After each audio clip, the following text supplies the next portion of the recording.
Welcome to the Zachrilege cast. Alison Gill, how's it going? Going really well. How are you? Doing well. So you're coming to us from the DC area, is that correct? Yeah, I live in Silver Spring, Maryland, right outside of DC. So you're where the action is. That's nice. Yes. So when we initially kind of scheduled this, we didn't think that there would have been there's always immediate stuff going on. But there was a tweet by a certain former atheist luminary that got your attention and led to you doing a statement today. So what was it that Richard Dawkins said that made you think, you know what, I need to make a public statement? Sure. Well, I think there's been a few instances of the past of Richard Dawkins saying things that were not carefully considered when it came to trans issues. And he made statements without really understanding much about trans people or the science behind trans people or their lives. And some of them have been unfortunate. And this was another example of that, where he compared trans people basically to Rachel Dolezal, which is sort of a famous person, famous for committing fraud and sort of putting herself forward as a Black person in order to engage in different ways and be involved with different organizations. So the implication, of course, if you compare a group of people to someone who's famous for fraud, that they are fraudulent and their identities are fraudulent. Now, this is wrapped up in an idea that, he said discuss, as if those were like a question that had never been before brought before mankind. That's not accurate. People have had these discussions, and as typical when this sort of thing is brought forward on the internet, you can see the types of discussions that are had. If anyone cares to look at the Twitter thread, I would say it's not a very productive discussion. It's more about anti-trans BS than actual discussion. And so, we put together a response that basically urged Dr. Dawkins to please consider these issues more carefully and to research it before stepping forward to make these sorts of comments. And, it's important because when he says things like this, it really does amplify all the anti-trans stuff we're seeing from the other side. There's a lot of religious zealots across the country just pushing terrible anti-trans bills. And we also see a lot of attacks on trans people. There's a lot of hate crimes against trans people. And this sort of talk that trans people are fraudulent, their identities aren't real, it just sort of reinforces that narrative and these sorts of negative outcomes. Well, how does it feel as, I don't know, this kind of combines like the personal and, your job, but to have the kind of group you're working with, like the board, American Atheists, that's kind of supportive to make this kind of statement and to kind of amplify the fact that, because Richard Dawkins is a name that people still associate closely with atheists, and he's spoken at American Atheist events before in the past. But what is it like to be able to like kind of work together with the group to kind of make a statement and just say this is what hopefully most atheists think and what we think as a group in terms of these kind of statements and how they can affect people? Absolutely. I'm very appreciative. I mean, American Atheist has been really strong on these issues and knows them very well and willing to step up and support, populations that are under attack because of religious, beliefs, including transgender people. And so I'm appreciative, and I think that, we were, the statement we put out, I think, was very strong and considered. We weren't trying to attack Dr. Dawkins. I'm a giant fan of his and the work that he's done. I think it's incredibly important. I actually have a background in molecular biology and biochemistry, in part because I admire the important work he's done in biology through the years. But, on this issue, it just would have been better to learn more about it or just stay out of it if you don't know much about it. Yeah, I would think that's an important thing to say. I mean, it's tough because these things are personal. I think when, at least as me, cisgender white dude can pretty much pass and have a lot of privilege in society to get to listen and to hear other people's point of view and see how these things affect people. I would think that would be a very important thing. That would be something that atheists would hopefully be better at than other people, but that's not always the case, as you know. But I'm glad you're able to make the statement. And I would say also that the majority of atheists are very supportive of trans people. Overall, if you look at any of the opinion polls or statistics on this, atheists tend to be among, if not the most supportive group on trans issues and a host of other issues. I think I read a stat recently that was from Politico that said about 40% of atheists surveyed were very supportive of trans young people being able to play in sports associated with their identity, which is more than any other group across society. So, I mean, when we see these sorts of attacks, they're from a very narrow segment of atheist communities, and it's just a very vocal segment of atheist communities, because I feel like the vast majority are people that are willing to sort of engage with these issues, think about them, listen to those who are being oppressed and marginalized, and hear what they have to say. Yeah, I guess when you can be entrenched in like the culture wars and social media, you kind of think that the loud voices that you hear are the ones that the majority has, but it's just like these are the people who feel like they can say whatever they want and get it off their chest, and that's totally fine. Twitter but for you, life, right? yeah, it's true. You can't take it all. I don't know. It'd be tough because it is kind of attacking, your own identity, and that's tough. I mean, I don't know. I always kind of minimize any attacks on atheism because I don't think it's on tops of people's lists. It's not that high. Well, it depends on where you live. Clearly, as I'm in the South, but when people are kind of attacking who you are, it's got to be a little rough. But for you, were you raised in any certain religious faith? I didn't know if you're an atheist from birth or if that was something that you picked up later. No, I grew up in New Jersey. My family was fairly mixed in religion. My mother was I would say, generic mainline Protestant. She went to different Presbyterian, Methodist, etc. churches based on what suited her. And my father was a lapsed Catholic, so he never. I don't actually know if he ever really identified as an atheist, but he never wanted to go to church and did not engage in anything religiously. He never actually said to me, "I'm an atheist" or agnostic or anything like that. So I had sort of a mixed upbringing in that regard, and I, from a very young age, decided I didn't believe in any of that stuff. I don't know exactly how young I was, because I definitely remember going to Sunday school when I was young, but I think when I was a teenager, early teenager, I decided that it was no longer for me and sort of put my foot down. So, which is hilarious, but true.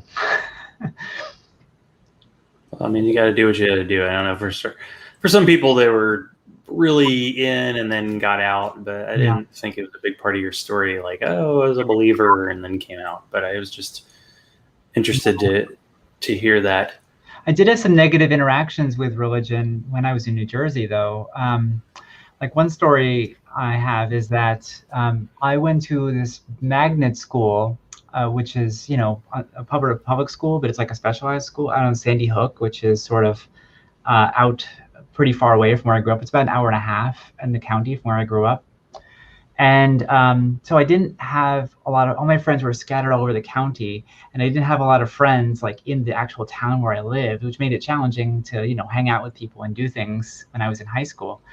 And so I found out I've always been a giant gamer and D&D player, Dungeons and Dragons player. And so I found out that they were, they were forming a gaming club at my home high school, the one I didn't go to, that I could then participate in. I was super excited and really wanted to engage that so I could meet some people locally. And I was actually protested, and the school was forced not to actually allow the gaming student organization by the Federation of Christian Athletes.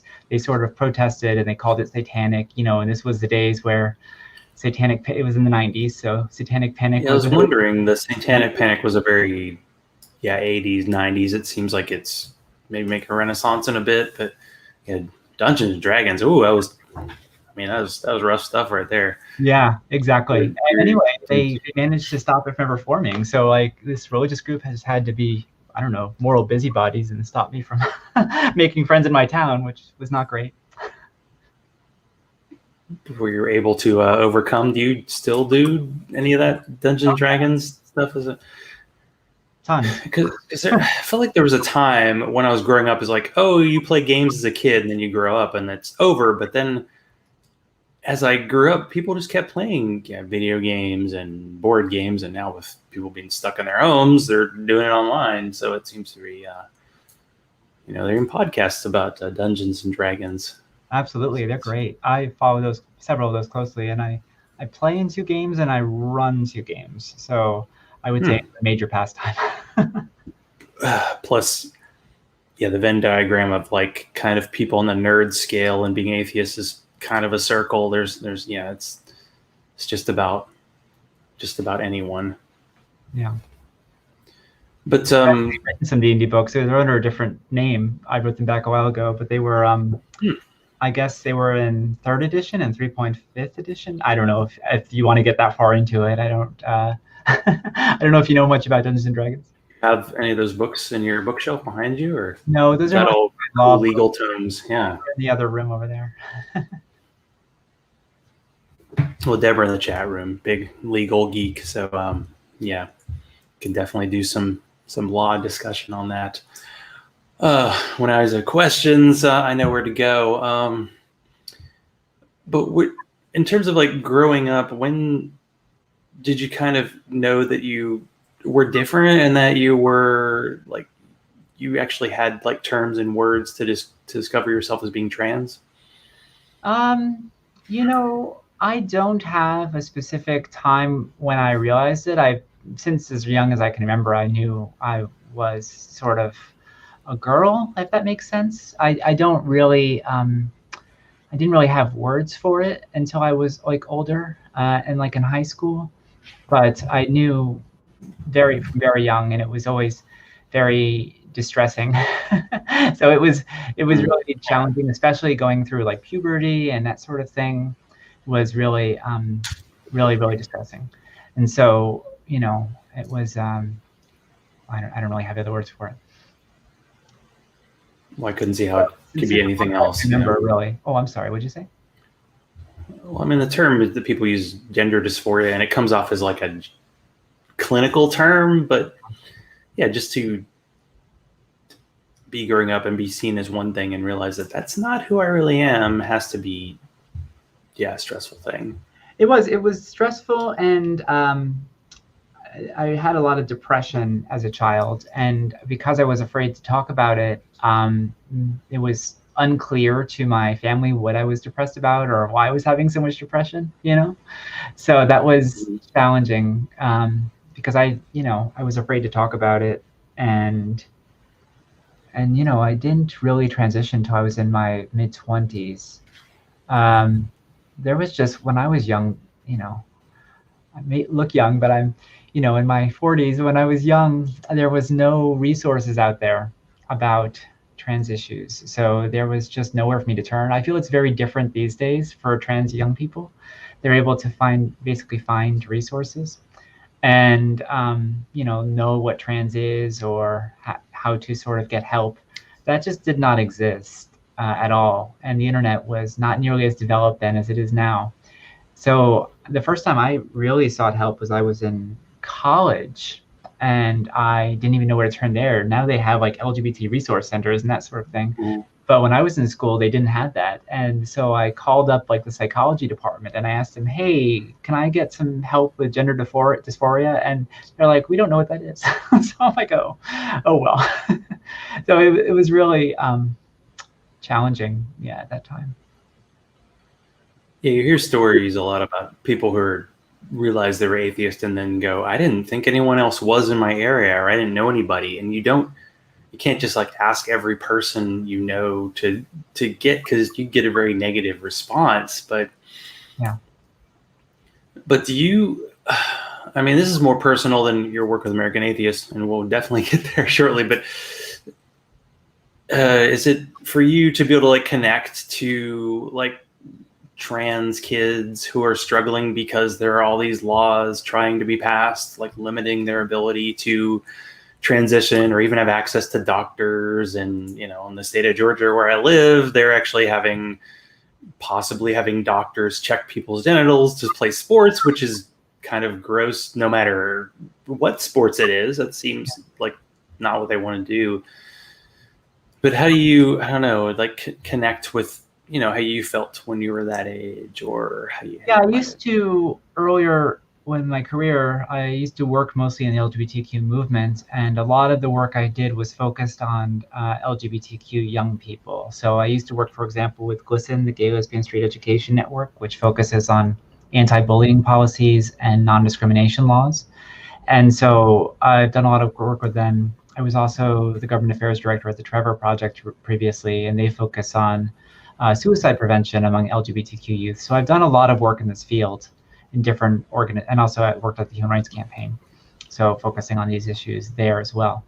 So I've done a lot of work in this field, and I think it was really disappointing to see under the Trump administration, frankly, so much that I had worked to build sort of just torn down by the new administration in just a few days, like the trans policy that the Obama administration had passed to sort of tell schools how to be accepting of trans young people. That was something I worked quite a lot on, and that was just sort of torn away. Things like that were really, really unfortunate. So I am glad to see that the work is continuing. However, the just terrible, flat-out assault we're seeing all across the country on trans children is just, it's horrifying. I mean, we're seeing, I think there's more than 75 bills in 47 different states. It's that bad, it's that Mm. widespread. It's just not getting as much media attention either as it deserves. So I think we're seeing politicians who think they can get some political advantage out of beating up on a small, powerless minority who are children, just doing it, and it's really despicable. Yeah, is there any way to kind of bridge that empathy gap? Because it's got to be tough. It's got to be tough for the parents, but then the parents tend to maybe take the side of being on the more conservative, but then being empathetic toward the kids, no matter what you think about somebody's identity, it's like to just say, no, you can't be that way. And there's a real push for like just gender norms in general. It's just Yeah, ridiculous. Like a pop star wearing a dress, and this is like a straight guy, but it's like, oh no, it's like those gender norms are being attacked. It's like, give me a break, It's I ridiculous. thought we had started to get past that decades ago, right? It's I terrible. We're hope so. seeing regressive pushing on gender norms of all things. It's yeah, there's always this type of backlash as we start to make progress on in these important issues and on people's human rights, right? But I'm hopeful, a lot of these things, I am hopeful that the courts will push back on them, um, especially like the sports bills. I'm pretty sure those conflict with things like Title IX, the federal non-discrimination law. Um, so, I think that these are issues that hopefully we'll be able to push back in the courts. Regarding the medical bans, those are just so awful. I feel like, it's really important that we defeat these and don't allow them to move forward. I mean, they're denying young people medical care that they need. It's not like it's some sort of fad. It's medical, you have to go through a lot to get medical care and to put more barriers in front of people. And there's this misconception that medical care for trans young people involves like surgery or something. It does not. It's not about that. It's about therapy and like puberty blocking drugs potentially and things like that, but nothing that's not reversible. Yeah, and there's this push to just not allow, or to say that like kids who are like, oh, they're going along fine alive, and all of a sudden they see something online, they're like, I'm trans, and it's like, how do you think that happens? Like, I don't know. you don't. I just don't think people get it. I think some people are pushing a narrative, and I think there's just some people who are just like, well, that sounds legitimate. Right. And that might have been what happened with Dawkins, although he sure seems to be repeating himself a lot, so that's never a good thing. But you mentioned your kind of college background. How did you go from being like molecular biology and chemistry to like, hey, I want to be a lawyer? Like, what was that transition for you?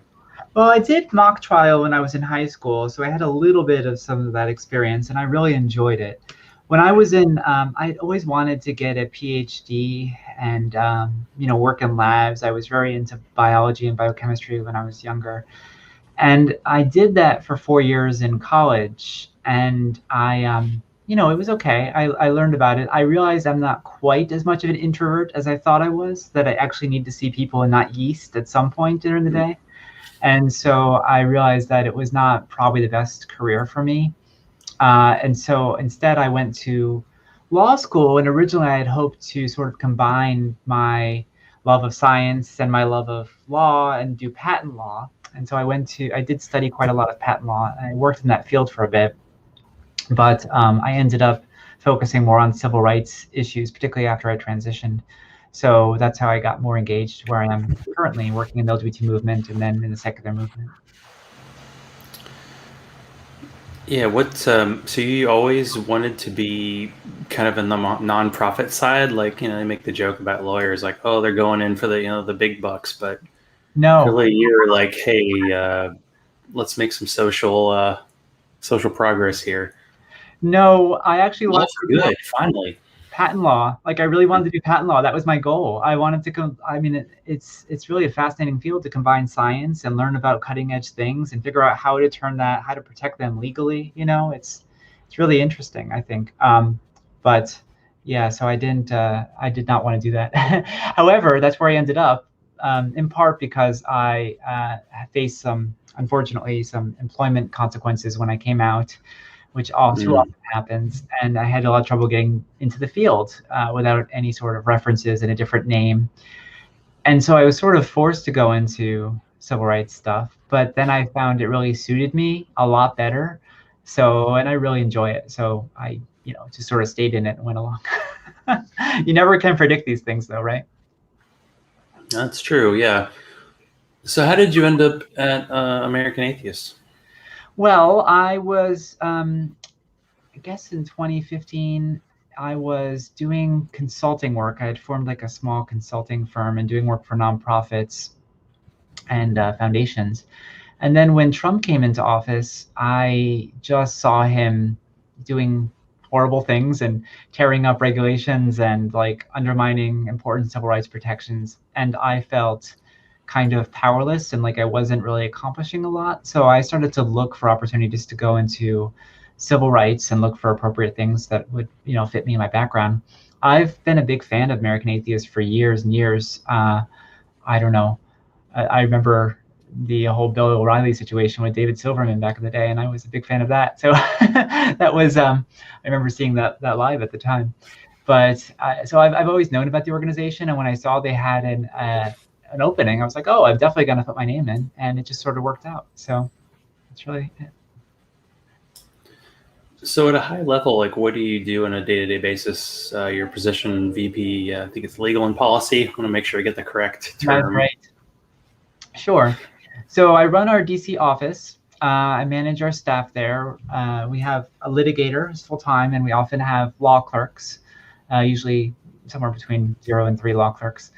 And I manage most of our advocacy work. So that includes our work to make advocacy change at the federal, state, and local level, and also through administrative agencies like the Department of Education or Department of Justice. And I oversee our litigation work that our litigator focuses on, and help him sort of decide which cases to take and how to pursue things. So that is most of it. So on a day-to-day basis, it really does vary based on the time of year. Right now, we have all 50 legislative sessions open in states, plus DC and Puerto Rico.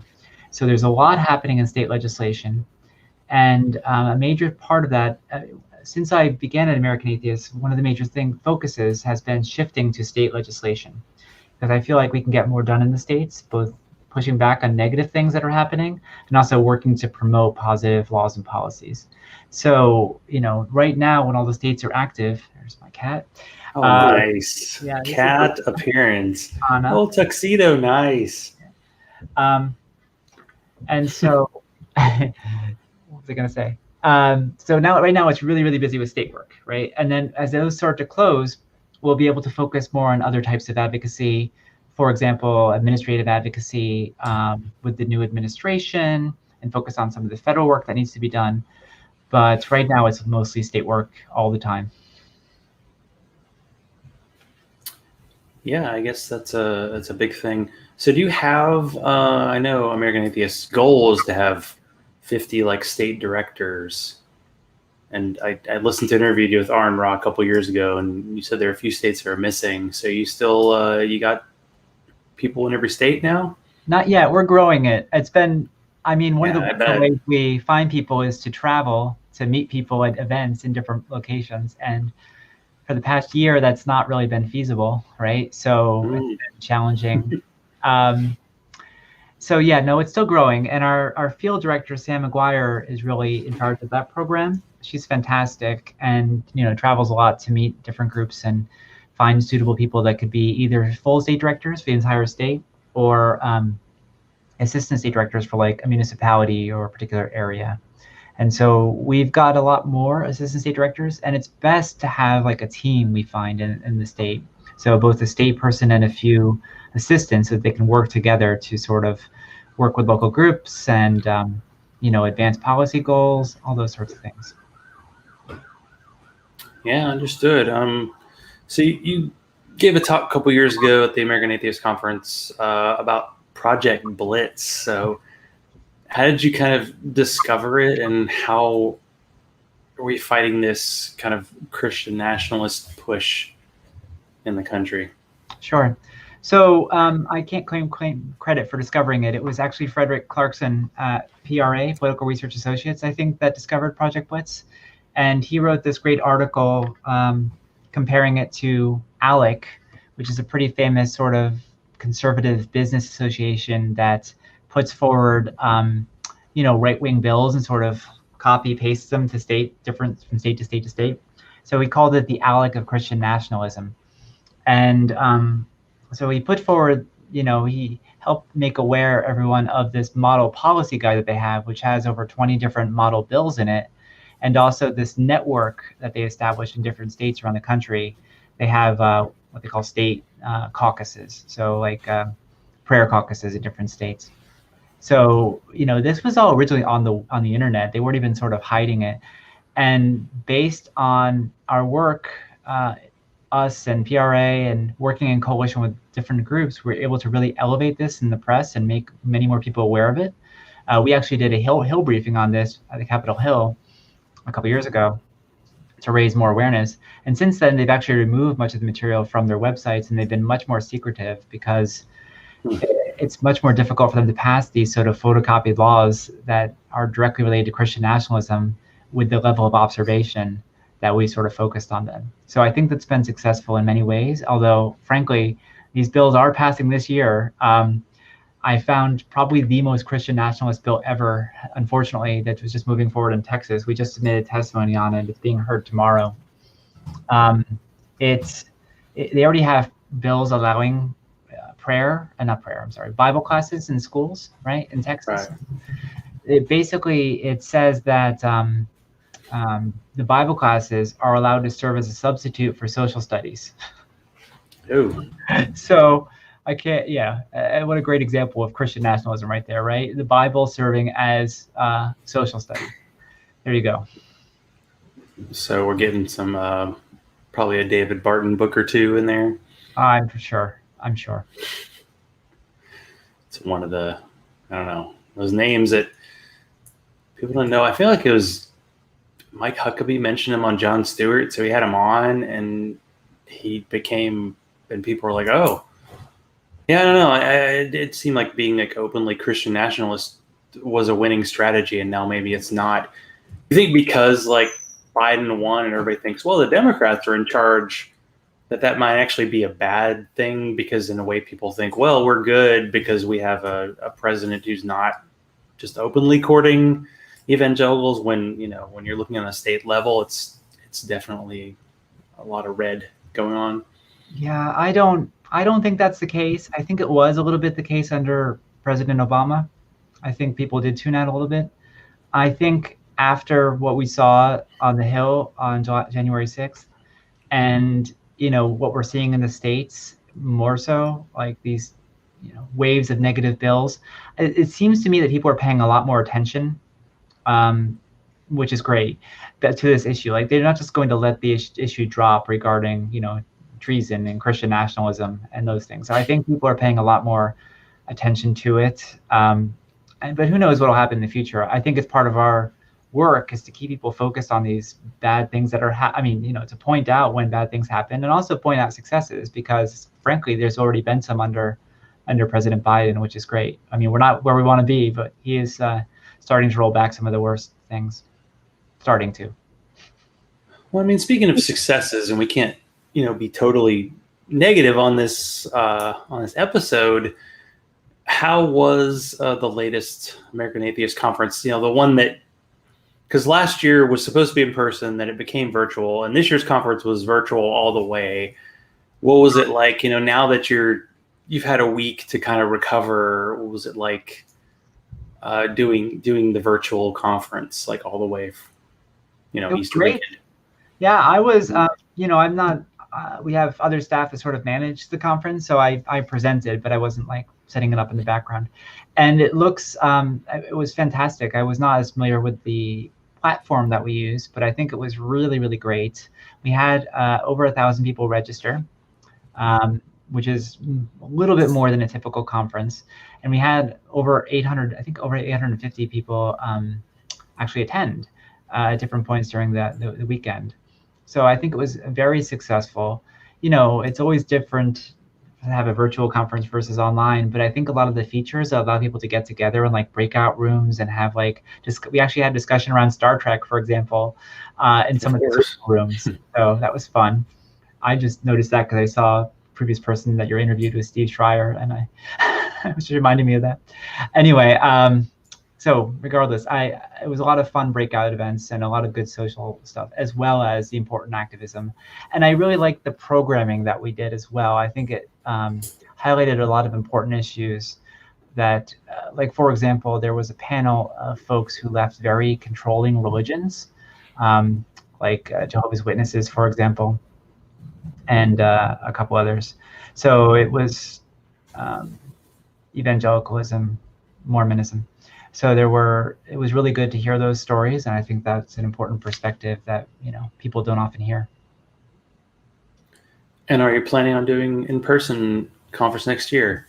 Yes. Where's that conference going to be? It's going to be, and you probably never heard of it. It's called Atlanta. Atlanta. Huh. Atlanta, Georgia, and it's always Easter weekend, so it's going to be Easter weekend. And then the year after that, we're going to be hopefully in Phoenix. We've been delaying that one for 3 years. So Phoenix in 2023. Yeah, people have been paying attention. Like one of the sneakily conservative states, Arizona. So yeah, Phoenix is a good location for sure. Someone pointed this out to me, and I like the perspective recently. It's that where we're seeing a lot of the most controversial, conflict between different sides is in states that are closely balanced, where there are, for example, it's not like politically skewed one way or another, but states like Georgia and like Arizona, where things are, politically on a knife's edge, we're seeing a lot more conflict and bad things come out of it. You know what I mean? I think that's certainly the case in at least some instances. Well, what made you decide to kind of get to know the community a little better and do like a secular survey that I think it was last year? Yeah, we did the survey in 2019. And the reason, so I mentioned I had worked a lot in the LGBTQ movement. Part of my work that I've done for years is focused around data collection. And that's because in many surveys for forever, for decades, there had never been really full inclusion of LGBTQ people in federal surveys. Federal surveys are incredibly important because that's how we know stuff about communities. Like if you don't exist in like the education surveys and the health surveys, then you don't exist to those policymakers making decisions about education and health. Great. So getting that work has been very successful in LGBTQ people. But right now, there's almost none of those things that cover atheists, right? Or religion in general. There's actually a law that was passed in 1972 that prohibits the census from asking questions about religion. I think it had to do with some, some beliefs from some sects about the mark of the beast and tracking and all that stuff. But regardless, it doesn't. There's very few federal surveys collecting. Well, I've been vaccinated, so I have the mark. Oh, it's too late for you. Exactly. 5G all the way.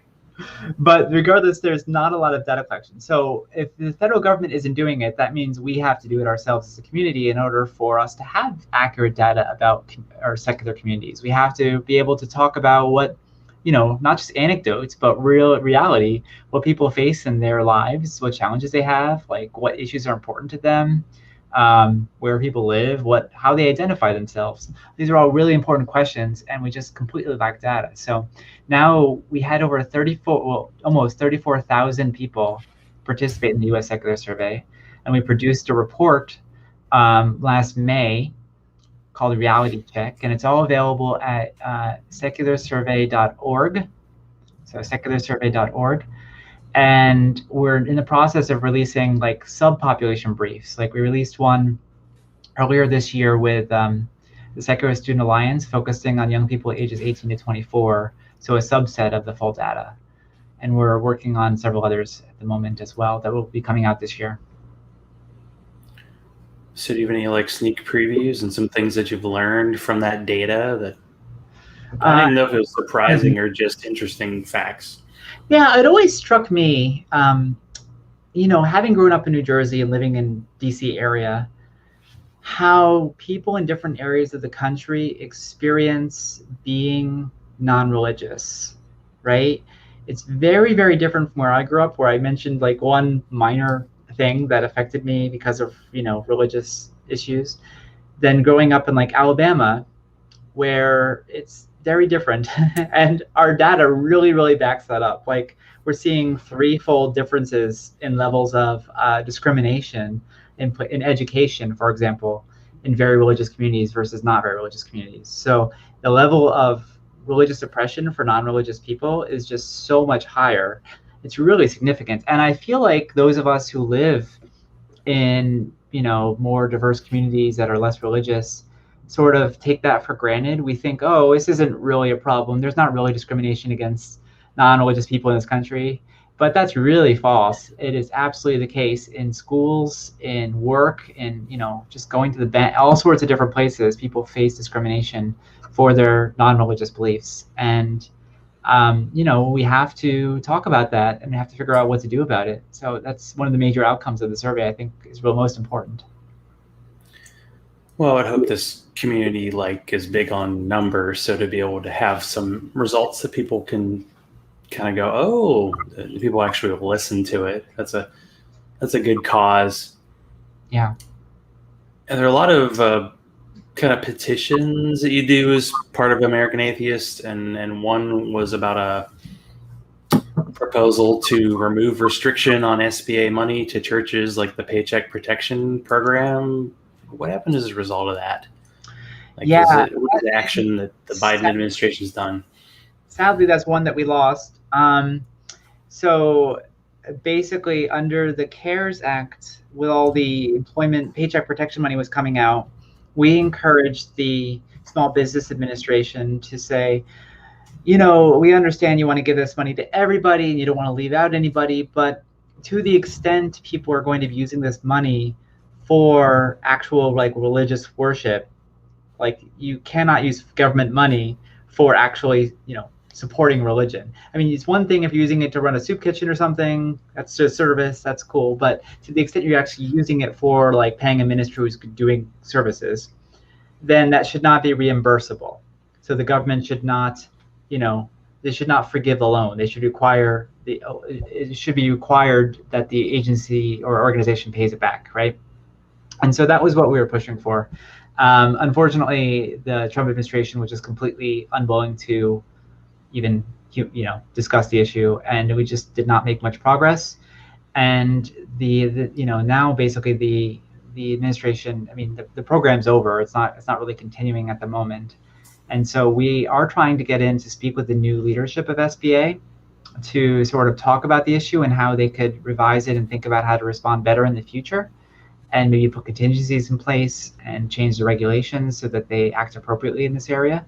So my goal is to sort of learn from this and not just let them, leave it a chance next time there's an emergency, but to take proactive measures to make sure the law is strengthened in this area. Yeah, because I don't think a lot of people knew at the time, but it seemed like the PPP money was just going to anywhere in a way. It was the biggest giveaway of federal money. Joel Osteen's church got it. Yeah, it's got money to religion ever in our history. It was what it was between $7 and $8 billion. That's just for churches. It's not even counting religious schools, which were another $4 to $5 billion. It's crazy. And a lot of it, when we know, went to fraudulent. Like some of it went to this preacher that used it to buy an airplane. I mean, stuff like that happened everywhere. Some churches were proven even not to exist. It wasn't just that it went to churches either. They gave all these religious exemptions to things like reporting, to things like affiliation rules. Technically, the Catholic Church should not have been able to get the money at all. They built in a special exemption for religious organizations so that each individual parish could apply separately and get loans, because the Catholic organizations themselves are too large. They would not have qualified. So this is what we're talking about. Just flat out, I don't know, graft. It's terrible. Well, as someone who works consistently with government, and the fact that kind of on the Republican side, they've been saying the government's terrible for 40 years, but anytime the government has a chance to give money to businesses, it's totally cool. Totally cool. Can you get on the side of like, well, if properly run, government can actually be a force for good, and it doesn't have to be a partisan thing. It just can it make a more equitable, better society for everybody? I think we're pretty firmly on that side, that government serves a purpose. That's why we have it, and it does important things in our society. And yes, that we need to use it for those things and not undermine it at every opportunity. So, I think that's something that for example, non-discrimination laws, like we support those, right? And that's the one thing the government does. And that's just one example. But there's, some regulations are really important. It seems like a dirty word, but regulations are really important. And when it comes to, I don't know, I'm speaking more about Alison's personal views more than American Atheists, but, when it comes to businesses, they hold so much power.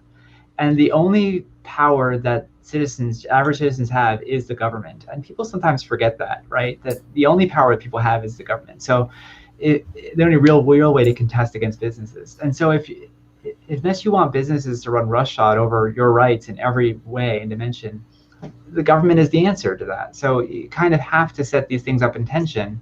Otherwise, you'll have no one defending, and no way to reinforce and support your rights.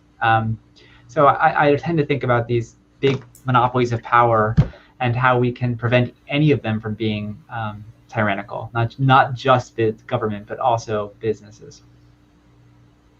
And that's just personal. It's not. I feel like that's something we can get behind, and there's a combination of the official and the personal, which is totally understandable. So when you do a job where you're involved very personally all the time, what is something you do to kind of get away from it all? Well, I've already mentioned the gaming aspect, right? Really, yeah. I don't know if there's anything else, or if that's like, Yeah, no, I'm a big gamer. I'm into video games. I do a lot of online, what is it, Final Fantasy 14. I'm really into those big online MMORPGs. So what else do I do? I have 2 cats. Her names are Anna and Belle. They're great. Nice. And, I guess that's it. A lot of friends and family. It's been challenging this past year or so. I'm looking forward to finally getting my shot at some point and being able to see people a little bit more. But we'll see. Hopefully you can. So Deborah in the chat room asked if American Atheists had a platform advocacy regarding disabled people, and just want to know if you could say anything about that. Sure. Well, we support non-discrimination laws across the government, and so we don't have a specific platform regarding disability rights. We work in coalition with a lot of different groups that focus on those issues, and so by working together, we support a lot of things like sign-on letters that those disability rights groups focus on, if that makes sense, so we can reinforce their asks. Because if you're talking about the I don't know, civil rights division at an agency. They enforce non-discrimination things when it comes to not only religious discrimination, but also disability and LGBTQ and racial discrimination. So it's important that we work together with other types of civil rights groups in that respect. So that's just one example. But we don't have, a specific platform regarding disability. If we see religious exemptions to any type of, law, especially, non-discrimination laws when it comes to disability, for example, then we definitely push back on those, and we try to sort of prevent the passage of of religious exemption laws to important protections broadly. Okay, well, sounds good. So how can people support American Atheists and kind of follow your work? Fantastic. Yeah, so you should check out our website. It's atheist.org, and the data work is at secularsurvey.org. Definitely sign up on the website for action alerts, because that's one major way that we reach out to people and let you know what's going on in your area. So action alerts mean that we let you know, oh, there's a bad bill going on in Texas, like the one I just mentioned, and please contact the committee, which you can do so super easily because we write the email for you. All you have to do is hit 2 buttons and it sends it to your lawmakers. So that's a good way, because the more we can engage people and let them know that they're atheists in their communities that care about these important issues, then we're able to sort of sway lawmakers more. So that's one way to engage. Sounds good. Well, I know everybody would like to engage more. Well, thank you, Alison, for being on the show, and thanks for the cat cameo. Absolutely. Thank you for having me. Always appreciate that.